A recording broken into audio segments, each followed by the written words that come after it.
Rolle's theorem. So this is, like you can see here, it's considered to be an existence theorem. Basically, it's just telling us that something has to exist if certain conditions are met.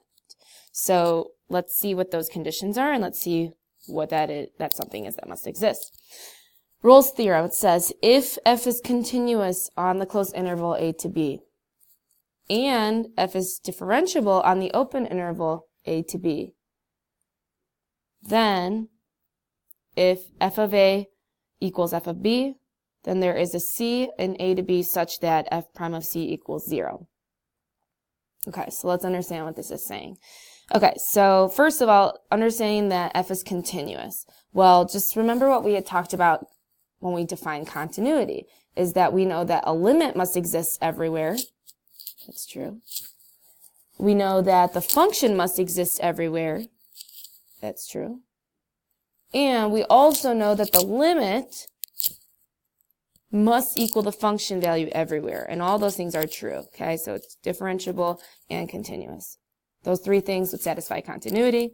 We can tell that we're told that f is differentiable. So it says if f of a and is equal to f of b, and let me go to my visual here. So let's let this point be a comma f of a, its y value. And let this be b comma f of b. Now remember that the condition is that f of a is equal to f of b.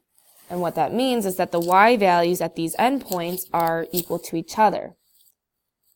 Then, so if that's true, then there must be some c, I need my pen again. There must be some c between a and b such that its derivative is 0. That makes sense. Notice in this case that c could occur here, just on this particular graph, c could occur here. Now you might be wondering, well, what about if it was a straight horizontal line? That was kind of redundant saying straight and horizontal at the same time, or straight horizontal line. Straight line. So let's say I have this is A and this is B, right?